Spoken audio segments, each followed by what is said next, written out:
तो वो लोग डाउनफॉल तो सबका आता है, बट जिस तरह का डाउनफॉल डॉक्टर स्टीवन स्ट्रेंज का आया था एमसीयू में, उस तरह का डाउनफॉल भाई भगवान किसी को ना दे।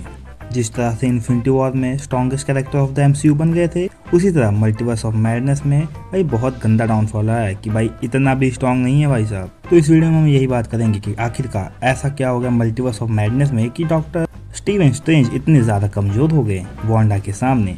महिला है, इसका मतलब ये नहीं कि भाई कोई भी महिला के सामने पिघल जाएगा, उसके कई और रीजंस भी हो सकते हैं, तो वही हम बात करेंगे इस वीडियो में। वीडियो में देरी ना करते हुए शुरू करते हैं वीडियो को।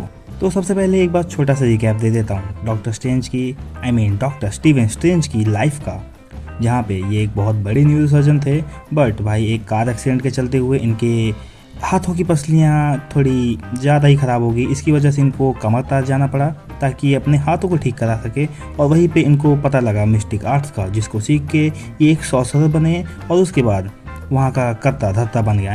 वहाँ का सब कुछ यही संभालने लगे और he became the best sorcerer until now. और एवेंजर्स इन्फिनिटी वॉर में इन्होंने जिस तरह से थैनोस फाइट दी थी वो देख के काफ़ी ज़्यादा मज़ा आया, क्योंकि भाई ये बंदा तब तक एक स्ट्रॉन्गेस्ट कैरेक्टर ऑफ एमसीयू बन चुका था।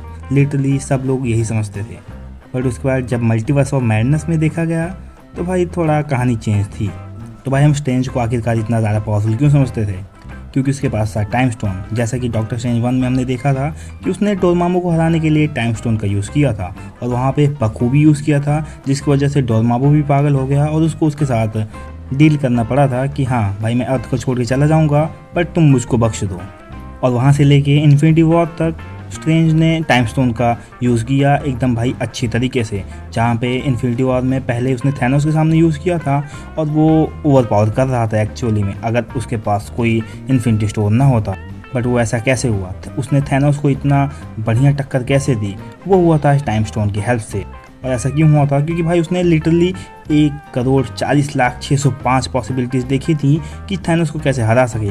अब उसमें भाई इतनी बार उसने पॉसिबिलिटीज़ देखी हैं, तो उसने किसी न किसी तरह से अटैक किया होगा उस पॉसिबिलिटीज़ में, और उसका काउंटर अटैक भी देखा होगा। अब भाई जब अटैक का काउंटर अटैक तुमको पता ही है, तो आप किसी भी तरह से उसको डॉच कर सकते हो या उसको फंसा सकते हो अपने जाल में। बट अब आप ये कहोगे कि भाई स्ट्रेंज ने आखिर खुद ही क्यों नहीं हरा दिया? तो आपको पता है कि भाई स्ट्रेंज अगर खुद हराने चलता तो वो हार जाता थैनोस से। अगर थैनोस को मार भी देता तो उसकी आर्मी उसका पूरा मकसद कर देती, बट उसको हराने का बस एक ही तरीका था, जो था आयरन मैन का सेक्रीफाइस। और इन्फिनिटी वॉर के एंड होते होते स्ट्रेंज बन गया एमसीयू का सबसे ज़्यादा स्ट्रॉन्गेस्ट सुपर हीरो। बट उसके बाद एंड गेम जब आई तो भाई हमने देखा कि वांडा भी बहुत ज़्यादा पावरफुल है, जहाँ पे उसने सिंगल हैंडेडली इन्फिनिटी वॉर में भी, उसके बाद एंड गेम में भी उसने भाई अकेले ही थैनोस को काफ़ी बढ़िया टक्कर दी थी। जहाँ पे इन्फिनिटी वॉर में उसने एक ही हाथ से थैनोस को पूरे 5 इन्फिनिटी स्टोन के साथ आते हुए रोका था और एक हाथ से माइंड स्टोन को तबाह किया था। और वहीं एंड गेम में भाई उसने अकेले ही लंका लगा दी थैनोस की 2014 वाले। बट फिर भी कहीं ना कहीं स्ट्रेंज अपना उससे ज़्यादा पावरफुल था वांडा से एंड गेम के इवेंट्स तक।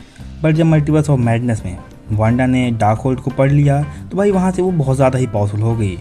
और मैं ये प्रूव भी करूँगा कि भाई डार्क होल्ड को पढ़ने के बाद बंदा इतना ज़्यादा पावरफुल हो सकता है कि कुछ भी कर सकता है। जहाँ पे अगर आप इस फ्रेम को देखेंगे तो जो 838 का स्ट्रेंज है उसने डार्क होल्ड पढ़ रखी है, क्योंकि भाई उसकी उंगलियाँ काली हो रखी हैं, और उसके बाद उसने थैनोस को मार रखा है जिसके पास 5 इन्फिनिटी स्टोन हैं। आप सोचो, अगर एक स्ट्रेंज जो कि भाई बिना डार्क होल्ड पढ़े थैनोस को टक्कर दे सकता था इन्फिनिटी वॉर में, तो डार्क होल्ड पढ़ने के बाद वो कितना ही ज़्यादा पावरफुल हो जाएगा। तो इसी तरह से भाई जब वांडा अकेले किस तरह से एंड गेम में पेल रही थी थैनोस को, और वो डार्क होल्ड पढ़ने के बाद तो कितनी ही ज़्यादा पावरफुल हो जाएगी।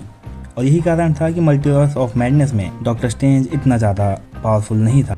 बट इसका एक और रीज़न हो सकता है कि जब लास्ट बैटल में स्ट्रेंज स्वप्न यात्रा करता है तो वहाँ पे भाई उसकी खुद की रियल बॉडी नहीं होती है, और वो यूज़ भी करता है एक डेड बॉडी को। तो आप सोच ही सकते हो वहाँ पे एक थोड़ा सा नेगेटिव पॉइंट था स्ट्रेंज के लिए कि यहाँ तो एक खुद की बॉडी भी नहीं है भाई, और ऊपर से भाई वो बॉडी डेड बॉडी है, मतलब लिटरली काफ़ी दिनों से दफनाई गई है और वहाँ से वो निकाली गई है। तो एक पॉइंट ये भी हो सकता है कि स्ट्रेंज इतना ज़्यादा पावरफुल क्यों नहीं था, बट फिर भी भाई वो लोग वांडा को नहीं हरा पाते। जैसा कि हमने देखा था भाई, एक खरोच भी नहीं लगा सकते थे।